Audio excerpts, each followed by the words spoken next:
The Sandman Season 2 came out in the summer of 2025, about 2 months ago as of now. It's an adaptation of the iconic graphic novel series by accused sexual predator Neil Gaiman. It was, and if I'm being honest, still is my favorite comic book series, and I detailed some of my conflicted feelings about that in my last big video on the Acolytes of Horror channel called The Worst Sandman Comic. And before that, I made a video critiquing all but one episode of the first season, which I overall was not a big fan of. And so since I am something of a self-anointed Sandman maniac, or at the very least an expert of sorts, I feel compelled to bear witness to what will undoubtedly be the last piece of Sandman media ever put to video. Fair warning, there's going to be a lot of times in this review where I compare the show with the comics, making the point that the comics approach a certain creative problem in a much more interesting and effective way than the show. And that means that I'm going to have to say nice things about Neil Gaiman's writing. I'm sorry, there's just really no getting around it. I don't do this because I want you to go buy a bunch of Sandman comics. Please don't. If you want to check them out, libraries exist, or buy them used. Neil Gaiman doesn't need your money, or in my opinion deserve it. So yeah, these comparisons are necessary though, I think, because the biggest problem with this show isn't how desperate it seems to be to fit into larger trends in both aesthetics and ideology. And the best way to illustrate that is by comparing it to the trends of the 1990s, a time when normal looked completely different. I made a lot of similar criticisms in my first video, and I got a lot of comments that were kind of justifying these choices, basically trying to say well, it makes sense. They're trying to sand the sort of crazy, freakier edges off of this to appeal to a wider audience. And that always hit me so funny because I grew up in the 1990s, a time when back then, the prevailing wisdom of how to appeal to the widest audience possible is to make it more freaky, more violent, more sexual. So yeah, trends do change over time, and I'm hoping this will be an interesting exploration of that. I'm going to start this review with a lot of really just technical problems with the show, and then from there transition into narrative stuff. Part 1. The actors and the camera do not move. So there's a section in my first Sandman video that I'm quite fond of where I'm talking about how boring the blocking and camera placement is on this show. And I basically just cut together all the shots of a single scene in rapid succession to illustrate how the entire scene is of the actors standing in one place while the camera alternates between the same two close-ups. The vast majority of the scenes in this new season are done pretty much the same way. It's about the most boring way to shoot a scene imaginable. The actors are really limited in what they can express with their bodies, and just the static same two shots every time creates this weird feeling of distance between the characters. It makes it a little bit harder to believe that these two people are actually having a conversation at the same time versus just okay, I want to shoot you, and now you can leave, and now I want to shoot you, and then I'll stitch it together later. I think this is maybe the biggest reason why, as expensive as this show reportedly was to make, it usually looks really cheap, as if their budget wasn't big enough to give them the time and equipment needed to make more dynamic images. I think this has something to do with whatever's going on with the CGI, because when they shoot in real sets and the scenes that take place in Earth, those shots do tend to have a little bit more variety, but even then it defaults to the shot reverse shot mirror thing just like desperately. Like usually it'll just kind of cut out to a wide when like someone has to move somewhere, and then right back again. To be fair to the Sandman, I feel like blocking has become something of a lost art lately in modern cinematography, especially in TV. It just seems like this is the default way to shoot things anymore, and I just don't get it. I do. I do kind of understand from like a corporate point of view why you would make something this way. It's the approach that requires you to trust the actors the least, and at least on paper it kind of feels like the most risk averse way. You can just put everything on the editor to cobble together like the best 5 to 10 second chunks of an actor's performance. And if one actor like totally sucks, you can just sort of shunt him off to the side and kind of erase a lot of it by giving the lion's share of the screen time to the better actor. There's advantages, I guess, but a lot of it feels like fear-based to me. There's plenty of good ways to do like a shot reversed shot scene in a compelling way. And indeed, it often is the right choice for plenty of scenes in most stories. Most TV shows and most movies have shot reverse shot, and they use it well. But when it's every scene, I start to feel like I'm watching a filmed radio play. One of the most freakish problems with the show's insistence on shooting just like everyone in their own little singles is that Matthew the Raven, who I should emphasize is a raven-sized raven. Small, Matthew is almost always given like his own single instead of just being like a guy on somebody's shoulder. The show is so reluctant to let two actors just be on screen at once for long periods of time. I was just starving for it. Look at how lovely this scene is, which plays out mostly in a two-shot. Notice how the Corinthian moves through the scene in ways that tells us things about his evolving relationship with Joanna Constantine. Wouldn't you rather watch something like this? This is really simple blocking 101 stuff, and yet I was so starved for anything resembling movement that the few times it happened in this show, it felt like a Spielbergian masterstroke. Oh man, I have to close this section on the most hilarious example of this show's refusal to let the actors move.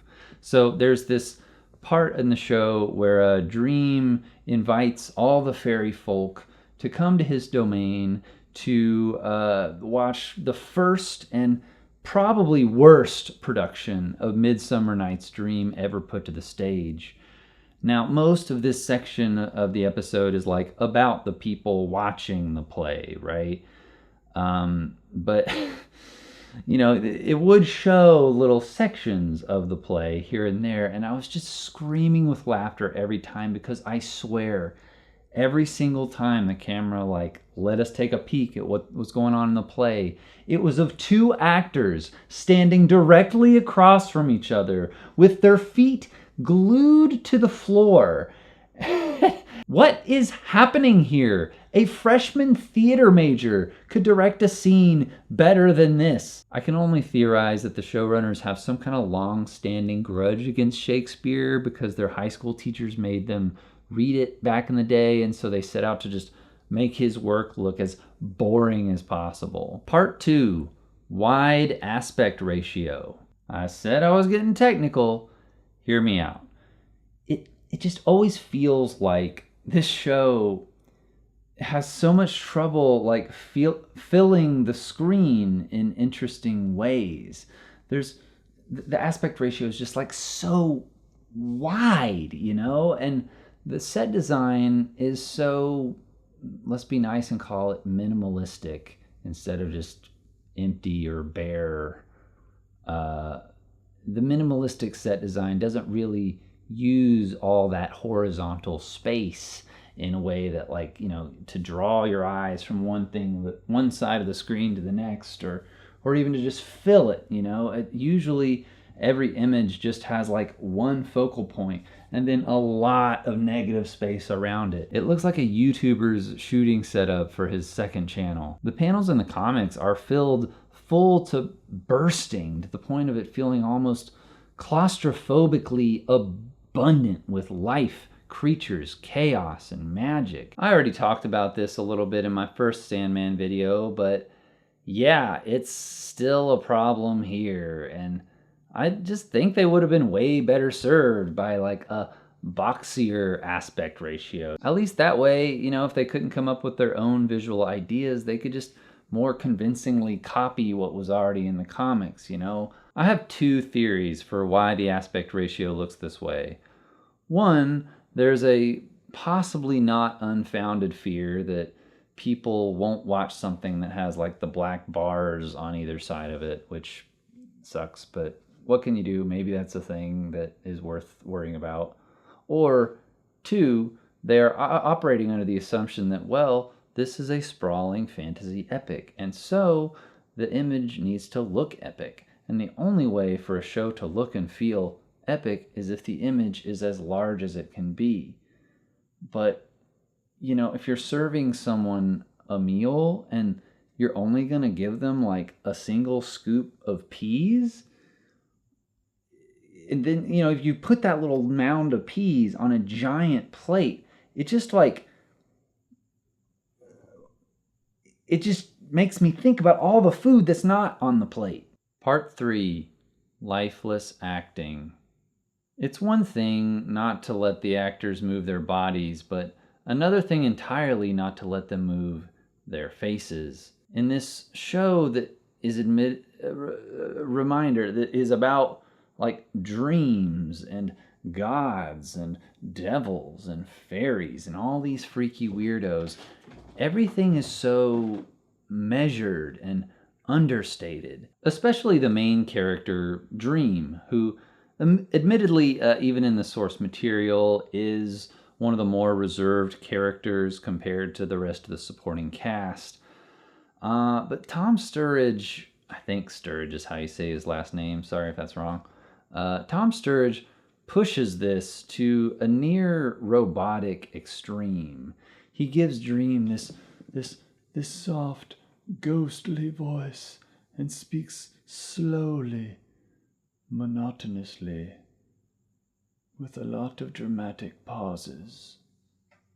It just sounds like he needs a nap, and it makes it hard, I think, for scenes to feel spontaneous when everyone is always like patiently waiting for him to finish every single line. He has plenty of strong moments. I think he's at his best when Dream is letting like some small slivers of emotion slip through his barriers in spite of himself, like his little micro smirks in the corner of his mouth while he's flirting with Nada, or when he's trying to push someone away who's getting a little too close to getting him to open up. But all too often, it just feels like a mask that hides nothing. At least like his choices feel motivated and true to the original intent of the characters, but most of the rest of the cast also have this really strange, muffled feeling to him. Look at his sister, Delirium, the one who is supposed to be this personification of like, you know, delirium, being insane. Like, that is her whole thing. She's supposed to be like bouncing off the walls and twisting her body in strange ways and babbling whatever nonsense comes into her head, whether anybody is listening to her or not. You know, she's just the definition of no filter. Even this character reigns in her silliness, as if she were like a little girl sitting next to a terrifying nun at a funeral. She murmurs her first few lines in the show, like in this voice that's barely above a whisper. But today I did some good stuff, so, I mean, I don't know. Forget being crazy, she's barely even weird. There are two weird outliers to this, of two actors who are just not in this style at all. And that is Mark Hamill and Patton Oswalt. I don't know, maybe the directors just decided that they were too famous to give direction to or something, but yeah, they just completely let loose with truly theatrical performances. It might also have something to do with the fact that their voiceover performances, they were not present on the set, so they couldn't really see what the other actors are doing. But it definitely just completely clashes with the vibe of the show, and it's made even more like bizarre by the fact that they're these big voiceover performances are then like grafted onto CGI characters that are somehow even less expressive than their human counterparts. Yeah, I just really think this acting style is so wrong for this show, and I don't think it was implemented for any other reason than just because this is more or less the ballpark of what a lot of film acting is like these days. If you like go from 80s to 90s to 2000s, 2010s to now, I think each decade the performances get a little bit more small, a little more subtle every time. I don't really like have an answer as to why that is. But I do know from personal experience, like almost every audition I get, there's somewhere on the description that's like, do less, don't do too much, Like at first I thought that was like, oh, just maybe because amateur actors tend to do a little bit too much because they're nervous and they don't know what to do with their bodies. But no, like even in the callbacks when, you've already winnowed out all the amateurs, there's still all this like emphasis on subtlety and just doing as little as possible. Directors don't seem to like actors to act too much. Like the biggest commercial I ever got, the acting job that I made the most money from was for this commercial where I didn't have any lines. I was just responding. And I walked in the audition and they're like, hey, look surprised. Or wait, what was it? Yeah, look kind of surprised. Like you see something weird. So I went like that. And they're like, okay, now do it like as if you're happy about it. I don't know. I think I did something like, those two little expressions made me $20,000 back in the day. That was nice, but also kind of weird. It's kind of weird to like study acting for 4 years in college and then, paying the bills with just like two little faces.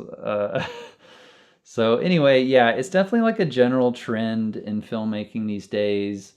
I have a lot of theories, but nothing concrete. Like, I think maybe it has something to do with the fact that studios are no longer run by people who were ever artists in any capacity. It's all Time Warner marketing guys or whatever. Maybe it's also something to do with directors cutting their teeth in commercials more and more, like getting their start in commercials, which is an avenue where like absolutely every creative decision you make, you have to then turn around and verify it with like the McDonald's guy hovering around your shoulder.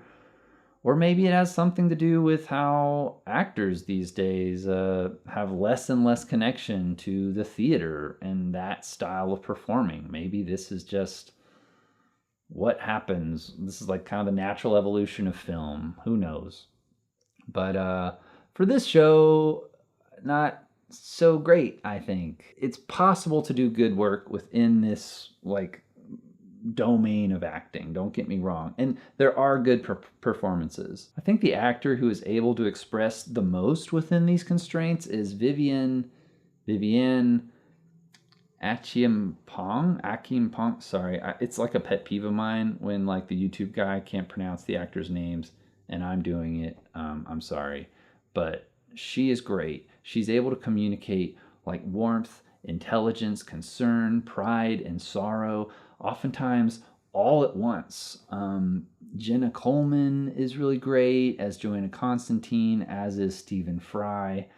And shout out to this dude who I think is only in one episode. He's just some weird little guy who is the representative of order. And I just love how weirdly intense he is. He's great. The more villainous characters get away with being just like a smidge more expressive, and it makes all the difference.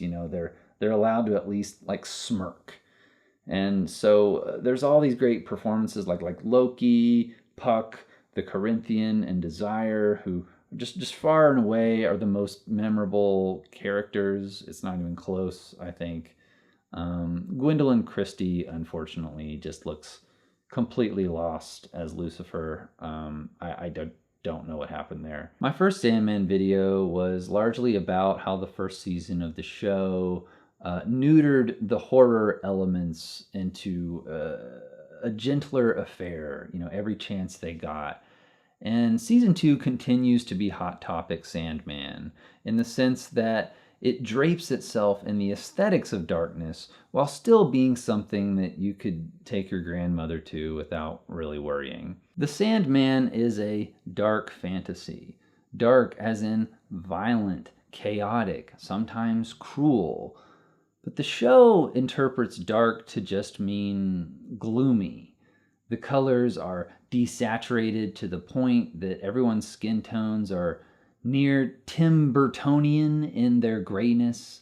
Faces are often covered in shadow, even in comedic or lovey-dovey scenes. The muted acting and generally slow-paced dialogue makes it feel like the characters are lost in some cosmos-wide fog of melancholy.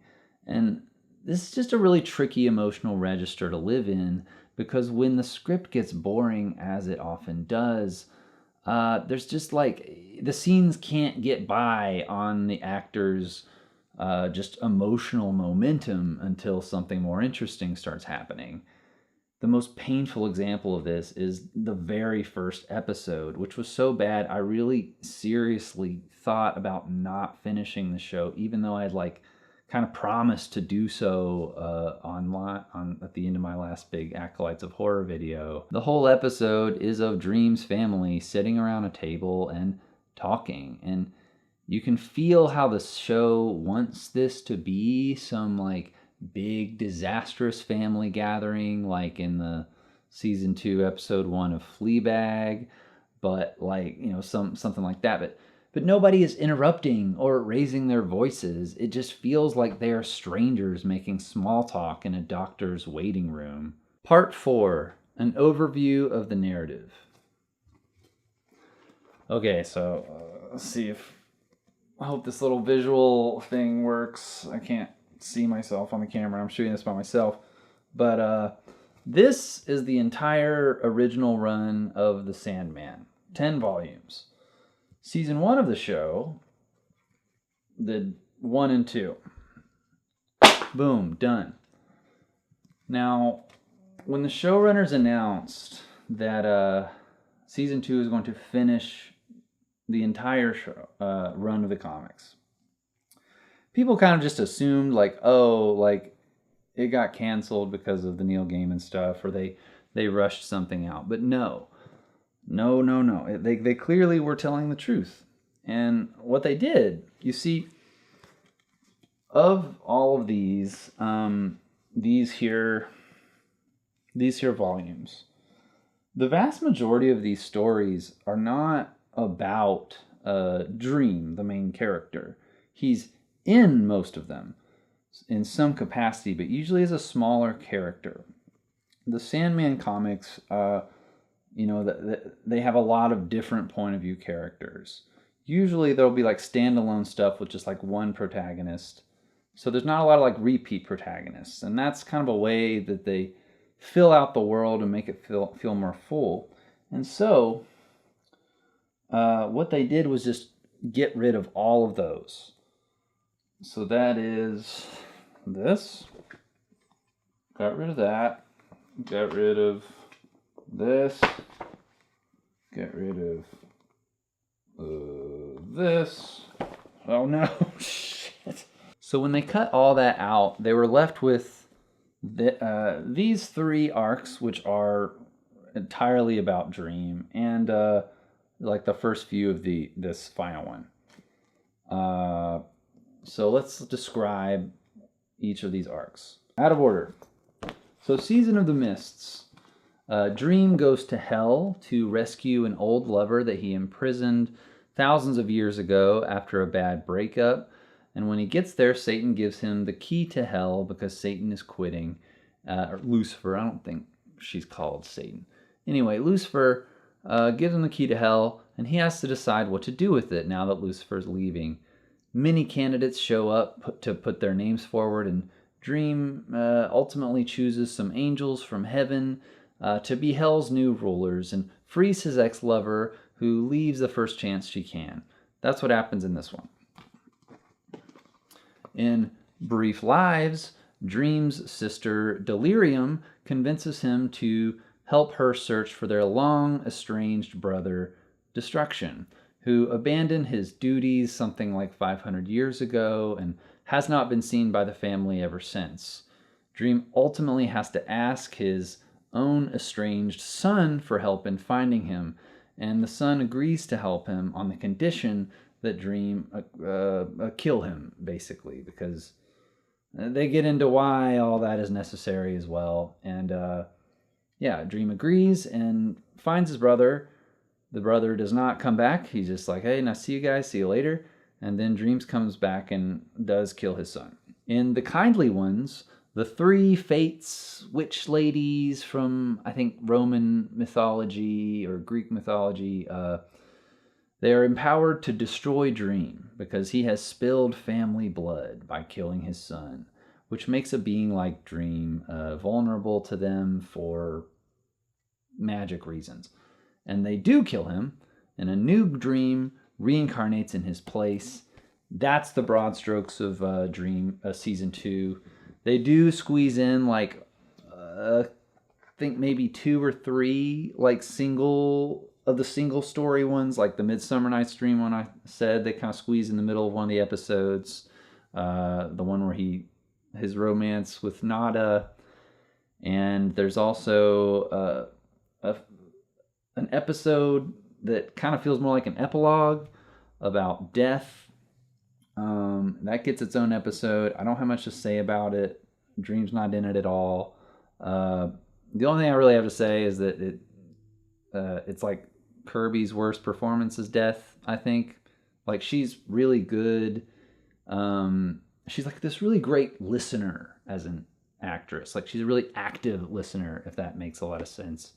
And most of the show, that's really like all she has to do, because she's either like taking someone who's just died and kind of hearing them out as she's leading them away, or she's like listening to Dream complain about his life or whatever. And so all she really has to do in those scenes is kind of just listen and be someone that you would want to talk to.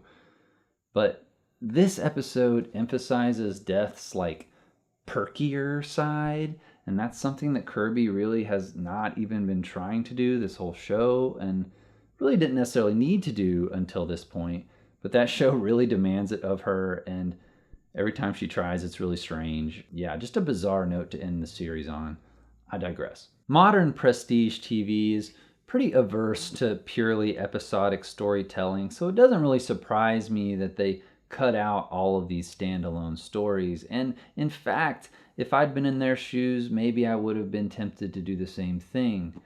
But as I watched this, it really made me realize how important those stories are in filling out Dream's character. When the characters, in these stories, in the standalone stories, encounter Dream, he is almost always gracious, wise, and helpful. And so we begin to understand him as a dream king who is quite good at his job, but quite bad at being a person. It is those who get closest to him who he hurts the most.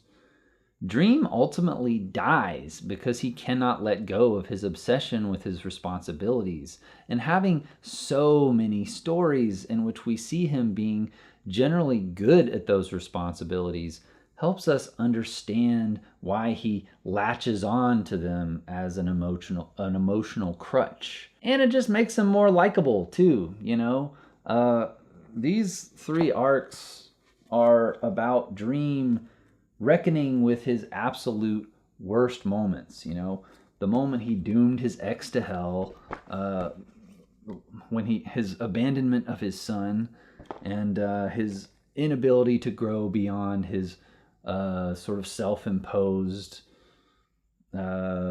limitations that his job imposes on him, I guess. The show, by omitting those stories, they make Dream a more despicable guy. And the show really leans into that too. I would go so far as to say that the show declares him to be an outright monster. The cold indifference that belies his cruelties in the comics are delivered by Tom Sturridge with this smoldering rage. The Sandman comics are referred to by some academic types as postmodern because all the different points of view and plots make it hard to pin down a single theme that the work is trying to communicate. There's a lot going on, and it's up to the reader to make of it what they will, which isn't to say that there aren't repeated themes or even that these themes are above criticism. Anyone who's seen my second video knows that I don't feel that way. But yeah, it's definitely like a really dense labyrinth of perspectives. Dream does kind of change in the comics, but that change or lack of change is just one of many things going on with many different people. The show's narrative, however, wants to be more traditionally centered on just one main character, and so it gets rid of as many other characters as it can. There's a hilarious moment near the end when the witches are attacking the Dreaming, just going full on like attacking, ripping the fabric of the world apart. And there's all this talk of like, we have to get ready for battle. But the only characters who are there to attack are like the 6 characters that the show has chosen to focus on sitting around a table. I guess the entire vastness of creation's subconsciousness is limited to a librarian, a raven, a nice green field, a pumpkin man, and a visiting elf lady. I know that's all I ever dream about. Everyone in the story exists to develop Dream's arc, and really that is their most important function. And so Dream's ability to change becomes the most important thing at stake in the story. Again, Dream does change in the comics, but again, that change, you can make of it what you will and decide for yourself whether you think he was a good guy or not. But Dream, has to change in the show. It is the main problem that everyone keeps running up against. And the show ultimately does let him change. The librarian, Lucian, who is the show's conscience, declares it. He has changed. She says it, I think, at least twice. And so, despite the show, wanting to hold Dream's worst behaviors, up to this, critical, judgmental light and kind of make some kind of statement about monstrous men, ultimately, the arc of that season is about how monstrous men can change. Abusers may not be able to be forgiven by those that they hurt, but they can be in some way redeemed. And I know, this is a total accident, but the timing of this feels like the show could have been written by Neil Gaiman's PR team. It only makes the shadow that he casts over this show loom that much larger and darker. Part 5. They fixed the ending to Season of the Mists. Really, it's just they made a very subtle change and just fixed the whole thing in such an elegant way. So again, the story of Season of the Mists is Dream has the key to hell and has to decide what to do with it. All these magical people want him to give it to them, and he has to decide who to give it to. And during all of this, angels from the Abrahamic God, because I guess even in this polytheistic world, the white people God is still the one that's on top, I guess. Anyway, God has sent these angels down to simply observe the proceedings. And in the comics, Dream talks to all the interested parties and is just he goes back and forth I don't know what to do. If I give it to him, she's going to get mad. If I give it to her, they're going to get mad. And it's going to cause all these problems for me for thousands of years. And then, like, before he even decides, the angels are just like, oh, wait, hang on. God wants us to take it. Hand it over. And he's just like, great, take it. And then he's like, hey, everybody, God made me give it to the angels. And everyone's like, well, I guess you can't really argue with God, so all right. And that's kind of it. This is maybe the most extreme example of this series is like weird, like reverence for the authority of hierarchy. You know, like the angels take it because they outrank Dream, and he's just like, all right, here you go. Fine. It completely dodges all the philosophical questions that the premise invites. You know, questions like what is hell actually good for, and what kind of person would be best at being in charge of it? Does hell need to change, or does our conception of hell need to evolve in some way? Does it need to exist at all? No, it doesn't matter. Just give it. Just give it to the angels. It's going to be fine. And the show seems to agree with my take on that because they really changed how this decision goes down, even though the outcome is the same. In the show, Dream gathers all the interested parties, holds up the key, and is like, oh, Odin, you would like the key because of this, this, and this. And maybe I should give you the key because this, and this. However, I'm not going to give you the key because of this, this, and this. Maybe I should give it to you. And then he does that whole thing with them, etc., etc., etc., until he's gone through every interested party in the room. And then he looks up and goes, hey, God made this, so it should be God's problem. Here. And the angels are like, wait, what? He can't do that. And it's like suddenly this kind of awesome little subversive moment, you know? It's like Dream is just like shoveling God's shit back onto his front porch. And then he gets to like have this little conversation with Lucifer at the end where she's like, dang, I wish I'd thought of that. Like, yeah, it's this like, it's really like probably the most subversive moment, like truly subversive moment in the entire show, except for maybe that one really good diner scene in season 1, which I already talked about. Part 6, Brief Lives. The ending to the Brief Lives arc is really bad, which is a shame because I think it's the best moment of the comics, certainly the most emotionally devastating. I'm speaking of the moment where Dream ultimately kills his estranged son as they agreed. So for those who don't know, Dream's son is Orpheus from, the Orpheus and Eurydice classic story of Hades Town fame, right? And after Orpheus goes to hell to get Eurydice, but then looks behind when he wasn't supposed to and loses her forever, in the comics, like, they take the story even further from that, and he runs afoul of the three fates who rip his head off, basically, and because he is Dream's son, he can't die. So he's just stuck with like the failure of getting his love back without a body. And like Dream finds him in that like lowest moment after losing his body, and basically is like, oh, hey, we got in a fight before and you said you didn't want to be my son, huh? Well, okay, bye. Just like this terrible thing to do to your son, obviously. And in the comics, he comes back and they have this conversation. He agrees to kill them, and it's like, it's such a devastating moment because we see how just like after thousands of years of bad blood and neglect, Dream is doing this one merciful thing for his son. And it will never hold a candle to the damage he's caused. And they both know that.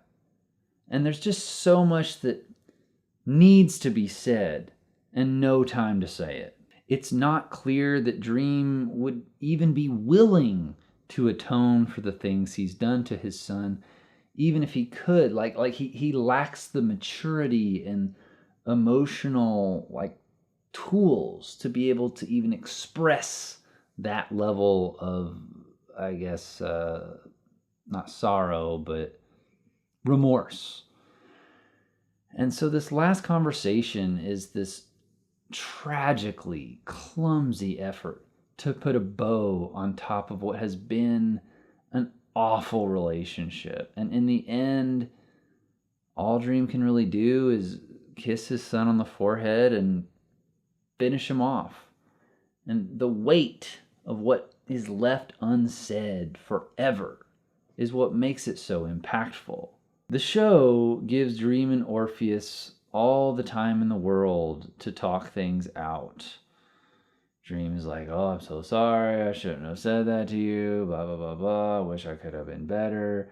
And they talk and they talk and they talk and they talk. The scene goes on as every wrong is like held up to a microscope and discussed at length. No hurt feeling or apology is left unexplored.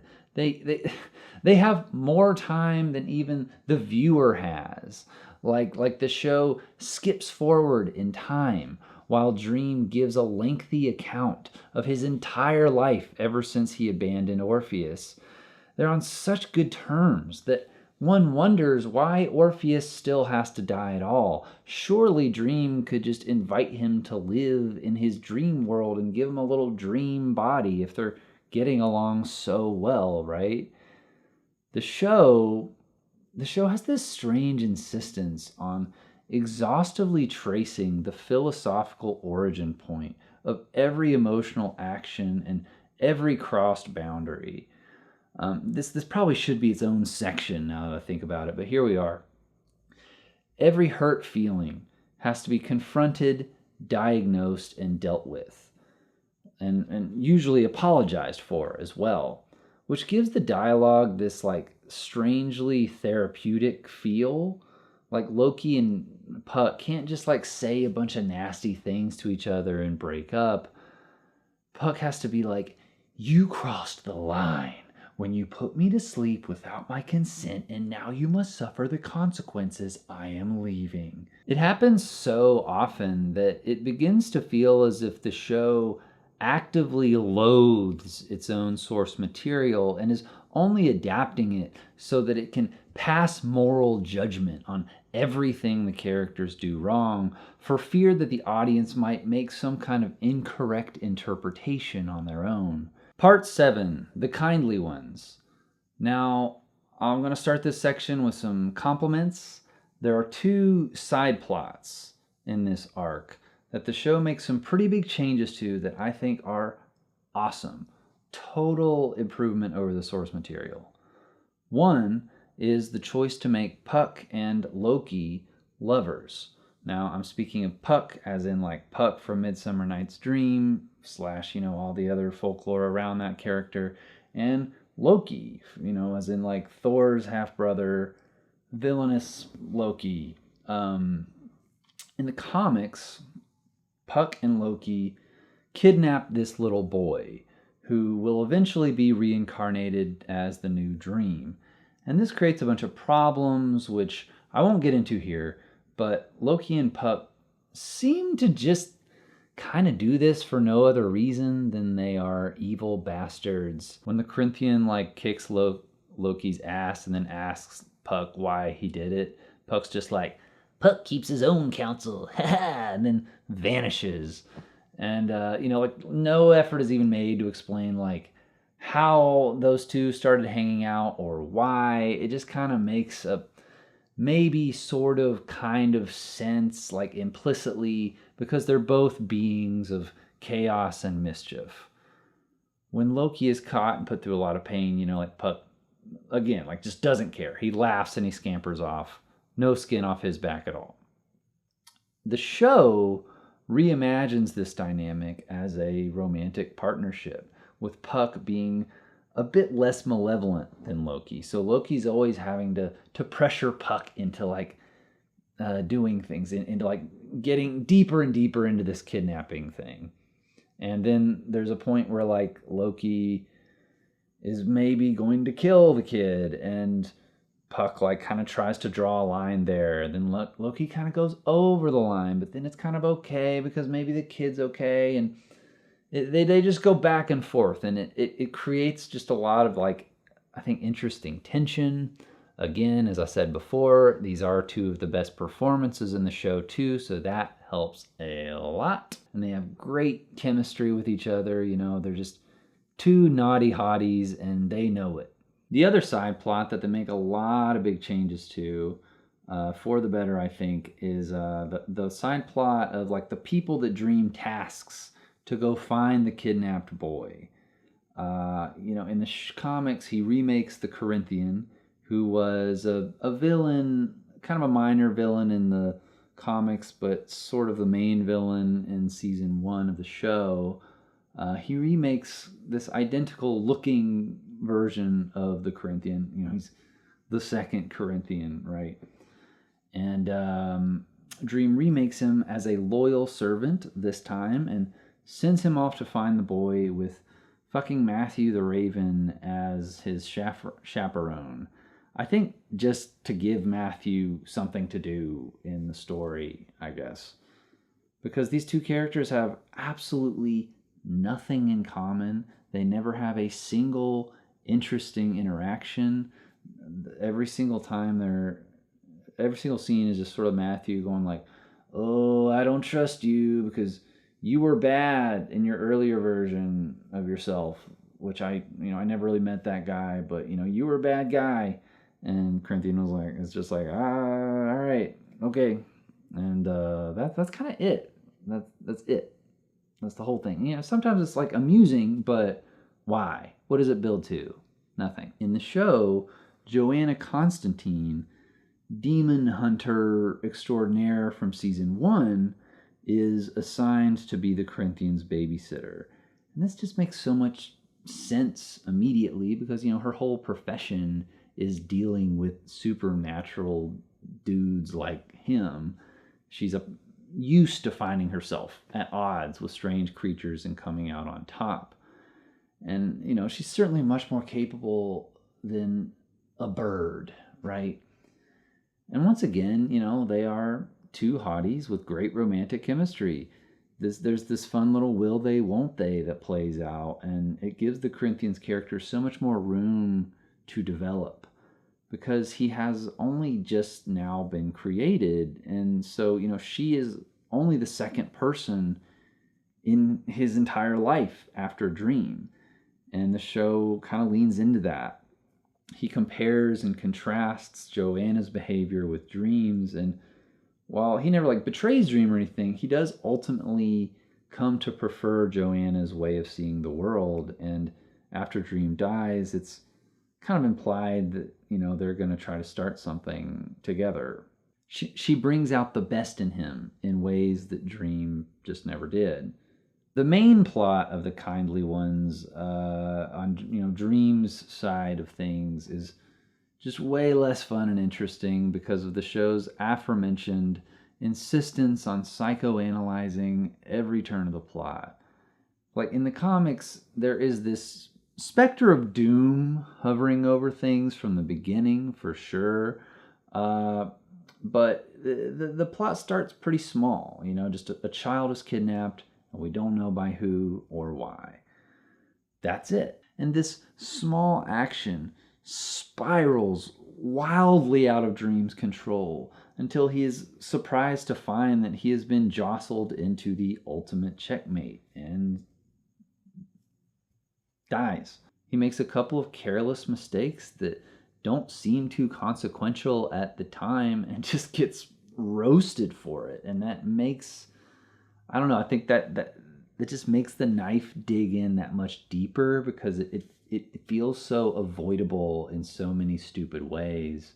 And in the show, that surprise factor is not there. We're told way ahead of time that the little boy is supposed to be Dream's replacement. We're told way ahead of time, I think even before Dream kills his son. He's like, "This puts me at risk with the Kindly Ones, but I am choosing to do so anyway." And even after that, it just feels like every single conversation We're being reminded again and again that, oh man, the kindly ones are coming. You really messed up when you spilled family blood. Oh man. So the show has nothing left to really surprise us with. Like he gets to the end and yep, they do indeed kill him, as we've been told they're about to do from the very beginning. Part 8, the best scene in the entire series. So, something like 15 years after the end of the original run, a standalone prequel arc called Overture came out. And at one point in that story, Dream visits first his father, who is Time, and his mother, who is Night, to seek their help with something which neither of them give. They are both narcissistic, neglectful parents who have clearly fucked him up pretty bad in ways that possibly shed some light onto his emotionally stunted, overly mannered demeanor.